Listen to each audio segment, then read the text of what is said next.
Hey guys, welcome back to my channel. हम बात कर रहे हैं अंडरस्टैंडिंग आईएससी मैथमेटिक्स की।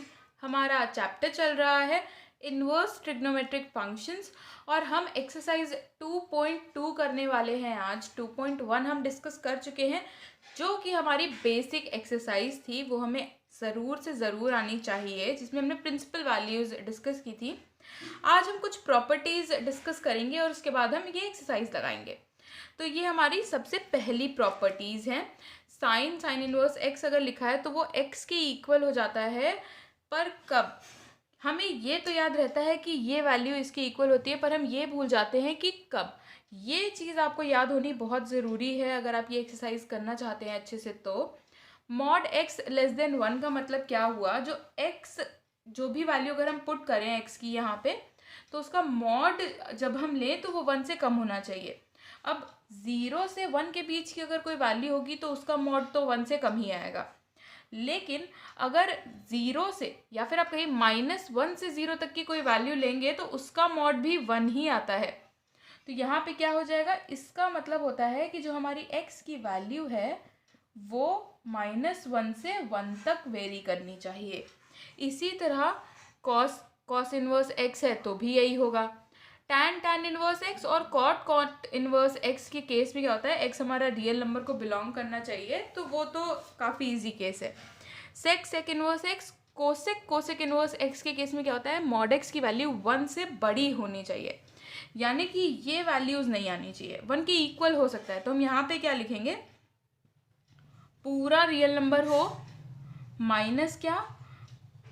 -1 से 1 की कोई भी वैल्यू ना हो। और ये हमने लिखा है ओपन इंटरवल, यानी कि -1 और 1 इंक्लूडेड नहीं है। तो ये x हमारा इसको बिलोंग कर रहा है, ऐसे लिख सकते हैं। ये दोनों के लिए है। ये कुछ और इम्पॉर्टेंट फॉर्मूलेज हैं। जितने इम्पॉर्टेंट ये फॉर्मूले हैं और उतने ही इम्पॉर्टेंट उनकी ये एक्स की डोमेन और रेंज, ये दोनों ही हैं, क्योंकि डोमेन हमारा ये है और ये रेंज हमारा ये है। तो डोमेन और रेंज ये दोनों ही हैं हमारे लिए इस केस में। तो ये, और इससे पहले जो हमने फॉर्मूले देखे थे वो बहुत ही इंपॉर्टेंट है हमारे इनिशियल क्वेश्चंस के लिए। तो और फॉर्मूले हैं, आपको याद होगा पिछले एक्सरसाइज में हमने इसका यूज़ किया था, पर वहाँ पे मैंने आपको डायरेक्टली ये चीज़ें बता दी थी। अगर यहाँ पे देखिए तो मैंने कहा था साइन इनवर्स में अगर यहाँ माइनस दिया तो आप डायरेक्टली माइनस लगा दीजिए, तो वो यहाँ से आया था। कॉस इनवर्स के केस में क्या है? कॉस इनवर्स -x अगर है तो ये पाई माइनस हो जाता है। टैन में सिर्फ माइनस लगता है। कॉट इनवर्स में पाई माइनस लग जाता है। कोसेक इनवर्स में माइनस लगता है और सेक इनवर्स में पाई माइनस लग जाता है। ये कुछ और फॉर्मूले। कोसेक इनवर्स एक्स होता है साइन इनवर्स 1/x। आपको याद होगा कोसेक एक्स जो होता है वो 1/sin x होता है, तो यहाँ पे इस x का रेसिप्रोकल हो जाता है। यहाँ पे सेक का कॉस के टर्म्स में जब लिखेंगे, सेक इनवर्स को जब हम कॉस इनवर्स के टर्म में लिखेंगे तो x का 1/x। कॉट इनवर्स में सबसे ज़्यादा गलतियाँ करते हैं बच्चे। अगर x ग्रेटर देन 0 है, यानी कि पॉजिटिव है, तो हम इसे ऐसे लिखेंगे, और अगर हमारा x लेस देन 0 है तो हम ऐसे लिखेंगे, और अगर x 0 हुआ तो फिर तो आपको कॉट इनवर्स 0 की वैल्यू पता ही है। और बहुत इंपॉर्टेंट आइडेंटिटीज़ या फॉर्मूले आप कह लीजिए, और ये हम बहुत सारी जगह यूज़ करने वाले हैं। ये दोनों फॉर्मूलेज तो इस एक्सरसाइज के बिल्कुल ही बहुत ही ज़्यादा इम्पॉर्टेंट फॉर्मूले हैं, और ये ना ही सिर्फ इस एक्सरसाइज में काम आएंगे, ये आपको डिफरेंशिएशन और इंटीग्रेशन में भी बहुत काम आने वाले हैं। कभी कभी ऐसे क्वेश्चन दिया होता है और हमें ऐसा करना होता है, कभी कभी ये चीज़ या ये चीज़ दे दी होती है और इसे हम कन्वर्ट करके ऐसे लिख लेते हैं। तो आपको ये फॉर्मूले तो बहुत ही ज़्यादा अच्छे से आने चाहिए। वैसे तो सारे ही फॉर्मूले बहुत ही इंपॉर्टेंट है, तो आप सारे ही फॉर्मूले याद करिएगा। 2 tan इनवर्स x के ये तीनों फॉर्मूले हैं साइन, कॉस और tan के टर्म में। ये कुछ और इम्पॉर्टेंट फॉर्मूलेज।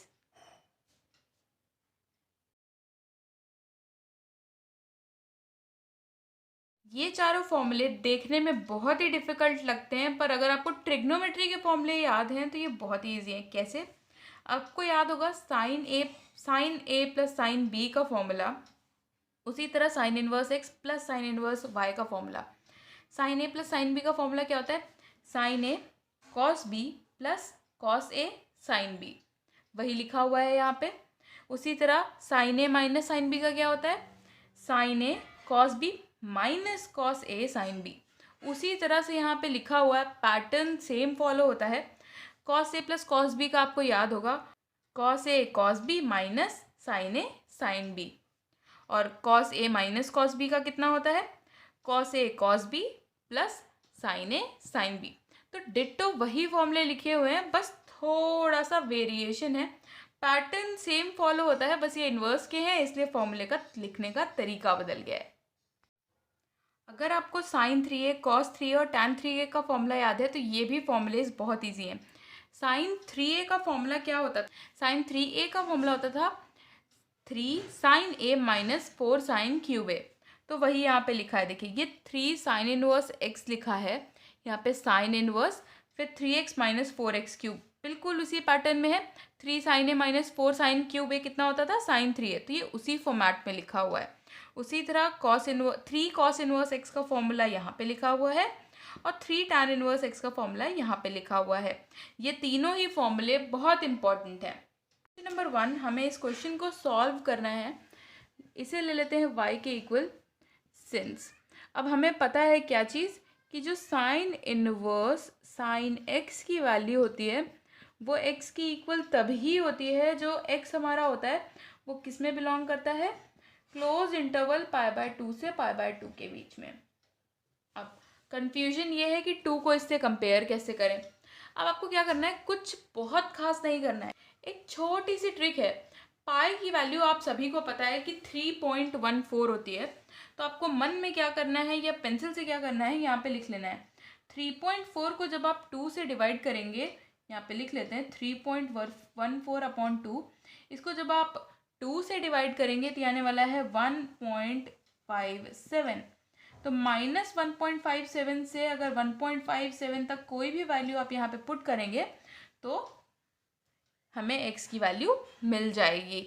तो हमें क्या करना है, इस 2 को चेंज करना है इस रेंज में। वो कैसे कर सकते हैं, एक काम करते हैं, y is equals to sine inverse. अब यहाँ पे जो है, यहाँ पे आप याद करके कुछ नहीं कर सकते हैं, यहाँ पे आपको थोड़े से दिमाग अपना लगाना पड़ेगा, थोड़ा सा सोचना पड़ेगा कि हम क्या करें। मैं यहाँ पे क्या करने वाली हूँ, साइन π-2 अगर इसे लिख दें तो क्या कोई फ़र्क पड़ेगा, कोई फ़र्क नहीं पड़ेगा। क्यों, क्योंकि ASTC के अकॉर्डिंग अगर देखा जाए ये 0 है, ये π/2, ये पाई और ये 3π/2, और ये 0 और 2π भी हो जाता है ये। तो अगर आप यहाँ पे देखें तो पाई माइनस थीटा जो होता है वो साइन थीटा के ही इक्वल होता है, यानी कि सेकेंड क्वाड्रेंट में, और सेकेंड क्वाड्रेंट में साइन पॉजिटिव होता है। तो ये साइन π-2 हो जाएगा साइन 2। और अगर आप इस पर्टिकुलर वैल्यू को देखें तो ये π-2, और पाई क्या होता है, अभी आपको बताया मैंने कि 3.14 होता है, ये तो हम सबको ही पता है। 3.14 में से अगर हम 2 को माइनस करेंगे तो आएगा 1.14, और जो 1.14 है वो यहाँ पे बिलोंग करता है। तो यहाँ पे आप क्या लिखेंगे, y is equals to π-2। Directly कैसे आ गया, क्योंकि हमने ये फॉर्मूला पढ़ रखा है। और ये हुआ कैसे, यहाँ पे लिख देंगे सिंस π-2 बिलोंग्स टू, कहाँ बिलोंग करता है, -π/2 से π/2। आपको क्या चीज़ ध्यान रखनी है कि ये सब आप कुछ नहीं लिखेंगे, आपको एग्जाम में सिर्फ इतना लिख के आना है और नीचे आप आंसर लिख देंगे sine inverse sine 2 is equals to π/2। Part हमें दिया है साइन इनवर्स साइन 5, इसको फिर से हम y के इक्वल लेट कर लेंगे। उसके बाद क्या करेंगे, इसकी वैल्यू अभी हमने पिछले क्वेश्चन में निकाली थी तो वो मैंने यहाँ पे लिख दी है। अब क्या करेंगे, अब 5 में क्या कर सकते हैं, पहले तो यहाँ पे लिख लेंगे y is equals to sine inverse sine. अब यहाँ पे ऐसा क्या लिखा जाए कि उसको सॉल्व करें तो ये यही वैल्यू दे दे, पर जो हम यहाँ पे वैल्यू लिखें वो इसके अंदर है। π-5 करेंगे तो निगेटिव में चला जाएगा, देखते हैं π-5 से आंसर आता है कि नहीं। पाई कितना होता है 3.14 और -5, इससे तो सॉरी ये प्लस में रहेगा, तो इससे क्या आंसर आएगा, इससे तो आंसर नहीं आएगा, ये हो जाएगा आपका -1.86 समथिंग, तो वो तो इसमें आने से रहा, तो ये तो हमारा ऑप्शन डिस्कार्ड हो गया। फिर हम देखेंगे क्या 2π-5 से काम चलेगा। अब 2π-5 यहाँ पे रख भी सकते हैं कि नहीं, हमें हर चीज़ देखनी है।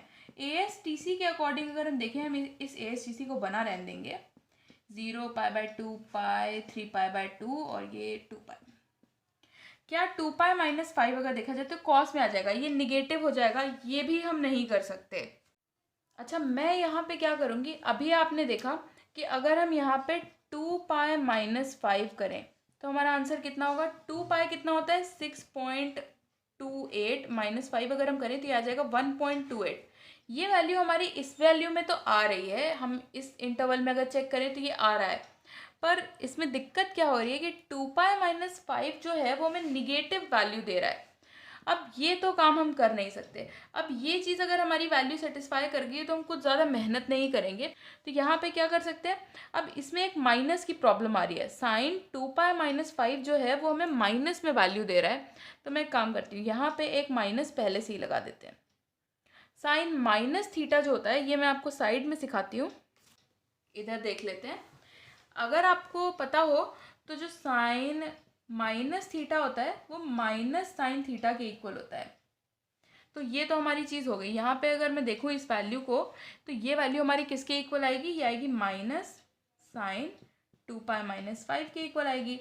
और साइन 2π-5 किसके इक्वल होगा, यहाँ के अकॉर्डिंग एक माइनस ये पहले से था, एक माइनस यहाँ पे और आ जाएगा और ये साइन 5 हो जाएगा। तो ये जो पूरी वैल्यू लिखी है ये साइन 5 के ही इक्वल है। तो ऐसा हम कर सकते हैं। ये क्या हो जाएगा, y is equals to sine inverse sine, ये कितना हो गया -2π प्लस 5। तो इसे मैं इस तरह से लिख सकते हैं। और क्योंकि ये वैल्यू जो है वो हमारे इस इंटरवल में आ रही है तो हम यहाँ पे क्या लिखेंगे, y is equals to 5 - 2π as 5 - 2π belongs to -π/2, π/2। ध्यान रखिएगा कि ये चीज़ आपको वहाँ पे नहीं लिखनी है, आपको हर जगह सिर्फ यही टर्म्स यूज़ करने हैं। थर्ड पार्ट सिमिलर क्वेश्चन है। tan इनवर्स tan x का हमने फॉर्मूला लिख लिया है। इसमें x की वैल्यू ओपन इंटरवल में -π/2 से π/2 होनी चाहिए, यानी कि -π/2 और π/2 नहीं आना चाहिए। तो यहाँ पे y की वैल्यू में जो दे रखी है वो देख लेते हैं कितनी है, tan इनवर्स tan, अब 4 दे रखा है, वो तो ऑब्वियसली कितना ऑब्वियस है कि इसमें नहीं आता है। तो हमें क्या करना है, फिर से हमें कोई वैल्यू इसमें चेंज करनी पड़ेगी। फिर से ASCC,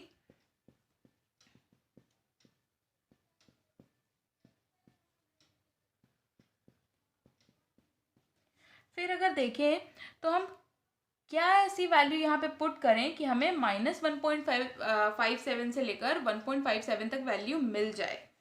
तो यहाँ पे अगर मैं पुट करके देखूँ π-4 तो क्या हमारी वैल्यू आ रही है, π-4 कितना होता है 3.14, -4 अगर मैं करूँ तो यहाँ पे ये 0.86 आएगा, और 0.86 वो भी माइनस में, और ये वैल्यू डेफिनेटली इसमें आती है तो हमें कोई प्रॉब्लम नहीं होने वाली है। पर इसके बाद भी एक प्रॉब्लम है, वो क्या, क्योंकि पाई माइनस समथिंग अगर कुछ करेंगे टैन में तो यहाँ पे हमारा साइन पॉजिटिव आता है, टैन तो निगेटिव हो जाएगा। इस निगेटिव को कंपेंसेट करने के लिए एक निगेटिव मैं यहाँ पे लगाऊंगी। और ये सही क्यों है ये हमेशा हमें चेक करना है, क्योंकि ऐसा हो सकता है कि यहाँ माइनस लगाएं तब भी हमारा आंसर ना आए। यहाँ पे देख लेते हैं, ये है हमारे पास टैन माइनस थीटा, और टैन माइनस थीटा होता है माइनस टैन थीटा। तो एक ये माइनस टैन थीटा यहाँ पे है। उसके बाद टैन π-4 अगर देखा जाए इसकी कितनी वैल्यू है यहाँ पे लिख लेते हैं, माइनस टैन π-4, और टैन π-4 होता है हमारे पास माइनस टैन थीटा, वो भी हमने यहाँ पे देखा। तो ये माइनस माइनस प्लस हो जाएगा, इसलिए तो ये माइनस माइनस प्लस हो जाएगा और ये किसके इक्वल हो जाएगा, टैन 4 के इक्वल हो जाएगा। इसलिए ये और ये वैल्यू, यहाँ पे हम y को कितना लिख सकते हैं, टैन इनवर्स टैन, और ये -π+4 इसे ऐसे भी लिख सकते हैं। तो y की वैल्यू हो जाएगी 4 - π एज 4 - π बिलोंग्स टू -π/2 से π/2 के का open interval, and this will be your answer. Fourth part similar question है थर्ड पार्ट के, -4 दिया है बस यहाँ पे लिख लेंगे y is equals to tan inverse tan. देखते हैं क्या कर सकते हैं, क्या हम यहाँ पे इसे π-4 लिख सकते हैं। अगर देखा जाए तो ये क्या लिखा हुआ है एक बार देख लेते हैं। ये हम लिखना चाह रहे हैं यहाँ पे π + -4 ऐसा। tan पाई प्लस थीटा कितना होता है, यहाँ पे देखते हैं पाई प्लस थीटा तो tan थीटा ही होता है, तो यहाँ पे tan pi plus theta tan -4 के ही इक्वल है, यानी कि ये हमारा एक्यूरेट है। और अभी हमने चेक किया था 3.14 माइनस अगर हम करेंगे 4 को, तो यहाँ पे हमारे पास माइनस का 0.86 आता है, जो हमारा इस इंटरवल में तो आता ही है, यानी कि y की वैल्यू हो जाएगी हमारे पास पाई -4, एज पाई -4 जो है वो हमारा बिलोंग करता है ओपन इंटरवल ऑफ -π/2 से लेकर π/2 तक। फिफ्थ पार्ट बहुत ही इजी है। यहाँ पे आपको क्या करना है, x की वैल्यू 0 से पाई क्लोज इंटरवल में होनी चाहिए। पाई क्या होता है 3.14, हमें पता है। ये नहीं लिखेंगे, मैं बार बार इसीलिए बोल रही हूँ क्योंकि ये नहीं लिखना है, आपको ध्यान रहना चाहिए, आपको सिर्फ यही वैल्यू लिखनी है, ये सिर्फ ट्रिक है कैसे आप करेंगे। तो ये हो गया। अब यहाँ पे y की वैल्यू अगर हमें लिखनी है तो हम कैसे लिखेंगे, कॉस इनवर्स कॉस। यहाँ पे वैल्यू लिखने के लिए हमें यहाँ पे ASTC हमारा बनाना है, यहाँ पे ग्राफ बनाना ही है। 0 π/2 पाई 3 π/2 और ये 2 पाई भी। तो यहाँ पे ऐसी कौन सी वैल्यू लिखी जाए जो cos 10 के इक्वल भी हो और हमें रिक्वायर्ड इंटरवल में भी मिल जाए। तो क्या लिख सकते हैं, यहाँ पे हमें पॉजिटिव वैल्यू चाहिए, तो ऑब्वियसली यहाँ पे वही वैल्यू आएगी जो 10 से बड़ी हो। तो अगर देखा जाए पाई होता है 3.14, 3 ले लेते हैं, तो अगर 3 को हम 3 से मल्टीप्लाई करेंगे तो हमारे पास कितना हो जाएगा, वो तो हो जाएगा 9 पॉइंट समथिंग आएगा हमारे पास। 3 पाई 9 पॉइंट समथिंग होगा, तो वो हम नहीं ले सकते यहाँ पे। 4 पाई लेके देखते हैं, 4 पाई -10, क्या इससे हमारा काम चलेगा। अब इससे हमारा काम चलेगा कि नहीं ये हम यहाँ पे साइड में देखते हैं। कैसे, cos 4 पाई, अगर देखा जाए 4 पाई तो 3.14 को अगर हम 4 से मल्टीप्लाई करें तो वैल्यू तो हमारी कितनी आ रही है, यहाँ पे हो जाएगा 4 4 16 और ये 9 और 4 3 12, 12.96 में से अगर हम 10 माइनस करेंगे तो 2.96 आने वाला है। ये वैल्यू तो इस इंटरवल में आ रही है, पर क्या 4 पाई -10 cos 4 पाई -10 cos 10 के इक्वल है या नहीं, ये भी चेक करना उतना ही इंपॉर्टेंट है जितना चेक करना ये कि क्या ये इंटरवल में आ रहा है कि नहीं। तो यहाँ पे cos 4 पाई -10 को मैं लिख सकती हूँ cos 2 पाई प्लस 2 पाई -10। अब क्या होगा ये cos 2 पाई प्लस, पहले इतना ब्रैकेट देख लेते हैं, cos 2 पाई प्लस समथिंग अगर लिखा होता है तो वो फर्स्ट क्वाड्रेंट में आ जाता है जहाँ पे सब कुछ पॉजिटिव है, यानी कि ये हो गया cos 2 पाई -10 के इक्वल। और फिर cos 2 पाई -10 अगर देखा जाए तो वो फोर्थ क्वाड्रेंट में आ जाता है, और फोर्थ क्वाड्रेंट में cos पॉजिटिव है, यानी कि ये हो गया cos 10 के इक्वल। ये वेरिफिकेशन है, आप चाहें तो इस क्वेश्चन में वेरिफिकेशन दे सकते हैं या प्रीवियस पार्ट्स में भी दे ही सकते थे, ऐसी कोई प्रॉब्लम नहीं है, नहीं भी देंगे तो कोई प्रॉब्लम नहीं है, बट आप ये चेक ज़रूर करेंगे। तो यहाँ पे लिख देंगे y is equals to 4 pi -10 as 4 pi -10 belongs to 0,3.14 and this will be your answer. Number 2 first part proving का क्वेश्चन है। सबसे पहले लिख लेंगे LHS लेफ्ट हैंड साइड, हमें ये दे रखा है, इसे मैं थोड़ा सा ट्रांसफॉर्म करके लिखूंगी। कैसे, 1 + x अपॉन 1 - 1 × x, इसे ऐसे लिखा है। अब इसे थोड़ा सा और ट्रांसफॉर्म करेंगे। कैसे, इसे मैं लिख दूंगी tan 1 प्लस tan 1x। अब ये कैसे आया, यहाँ पे x इज लेस देन 1 दे रखा है, इसीलिए हम ऐसा लिख पाए, अदरवाइज हम ऐसा नहीं लिख सकते थे। ये कैसे आया, ये हमने यूज किया है फॉर्मूला, यहाँ पे लिख लेंगे सिंस। क्या होता है, हमने पढ़ रखा है कि tan 1x plus tan 1x plus tan 1y जो होता है वो होता है tan 1x plus y upon 1 - xy के इक्वल। पर कब, जब xy की वैल्यू लेस देन 1 होती है, और यहाँ पे तो y 1 है, तो 1 × x अगर करेंगे तो वो लेस देन 1 ही आने वाला है, 1 से यहाँ पे कोई फ़र्क नहीं पड़ रहा है, इसलिए हमने ये फॉर्मूला यूज़ किया है। तो यहाँ पे ये फॉर्मूला हमने यूज़ किया, मैंने पहले ही बोला था कि ये फॉर्मूला बहुत ही इंपॉर्टेंट है, और देखिए पहला ही क्वेश्चन हो गया।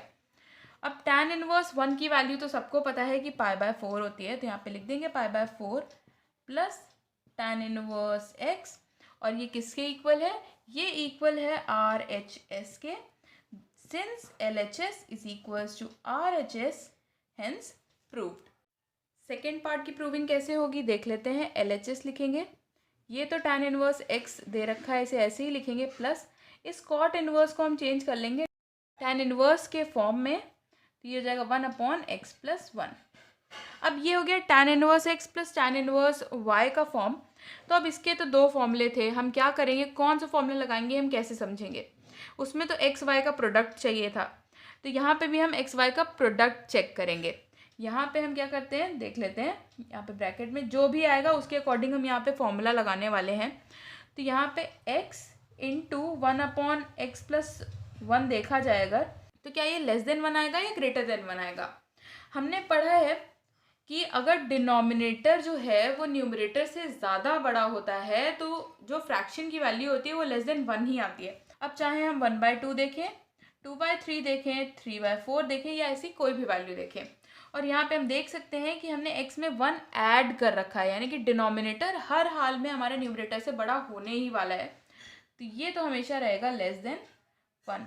सिंस ये प्रोडक्ट लेस देन 1 है तो यहाँ पे हम पहला वाला फॉर्मूला लगाएंगे, लिख देते हैं tan इनवर्स, और यहाँ पे कितना हो जाएगा x plus 1/x+1 whole upon 1 minus इन दोनों का प्रोडक्ट 1/x+1। यहाँ पे ये मेंशन करना ज़रूरी है कि आपने चेक किया है कि प्रोडक्ट लेस देन 1 आ रहा है कि नहीं।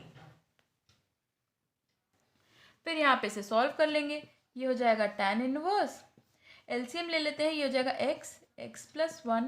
x+1 upon x+1 whole upon कितना है ये x+1 minus x whole upon x+1, ये पूरा फ्रैक्शन है।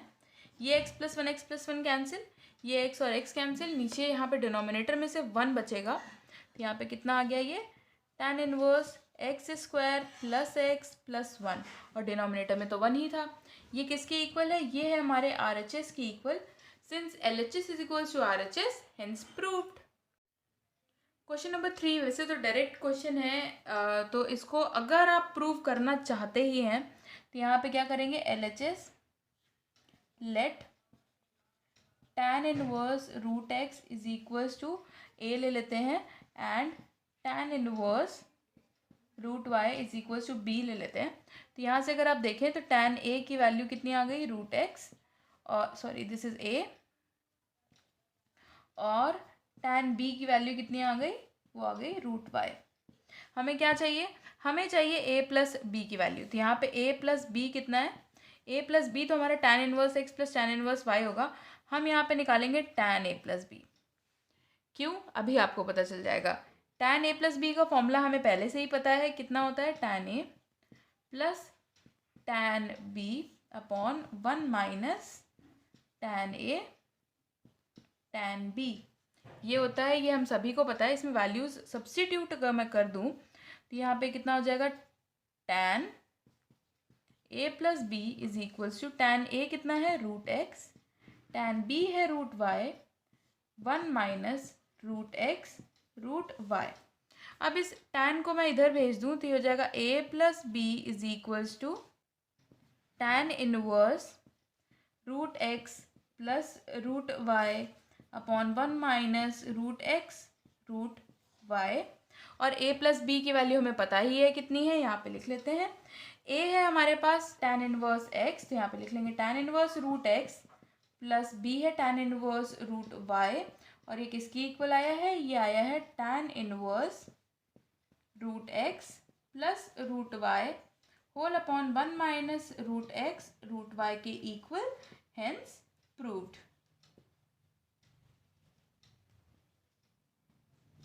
एक चीज़ और, यहाँ पे आपको LHS लिखने की ज़रूरत नहीं, क्योंकि हम LHS RHS को इक्वल प्रूव नहीं कर रहे हैं, हम पूरा सब्स्टिट्यूशन यूज़ करके प्रूव कर रहे हैं। तो सेकेंड पार्ट तो बहुत ही ईजी है, LHS लिख लेंगे। कैसे प्रूव करेंगे, tan inverse x plus root x, हमने देखा यहाँ पे भी x प्लस रूट एक्स है, यहाँ पे भी x और रूट एक्स है, तो यहाँ पे भी इसे हम इसी तरह ब्रेक करना चाहेंगे, x रूट एक्स। हमें पता है कि x की पावर 1 है और ये है x की पावर हाफ, 1 प्लस हाफ होता है 3/2, तो ये x की पावर 3/2 ही बन जाएगा। तो इसे हम कैसे लिख सकते हैं, इसे हम लिख सकते हैं tan inverse x plus tan inverse root x के फॉर्म में। कैसे लिख सकते हैं, पूरा फॉर्मूला यहाँ पे मेंशन कर देंगे। Since tan inverse x plus tan inverse y is equals to tan inverse x plus y upon 1 minus x y, पर एक कंडीशन यहाँ पे लगाएंगे, if x root x is less than 1, तभी ऐसा हो सकता है, वरना नहीं होगा। और वैसे भी आपसे क्वेश्चन में कह रखा है कि सूटेबल वैल्यूज लेनी है। अगर ये x रूट x जो है वो ग्रेटर देन 1 होता तो यहाँ पे हमारा आंसर में जो हमें प्रूविंग करनी है यहाँ पे हमें पाई बाय 2 पहले से दे रखा होता, तो उसमें हमें कोई भी चिंता करने वाली बात नहीं है। अगर हम श्योर है कि हमारा आंसर ऐसे ही आना है तो हम ऐसे ज़रूर कर सकते हैं। यहाँ पे आपको मेंशन करना है कि एक्स वाई लेस देन 1 होंगे तभी ऐसा होगा। And since this is equals to R H S, तो यहाँ से हमें क्या मिल गया, L H S is equals to R H S, hence proved.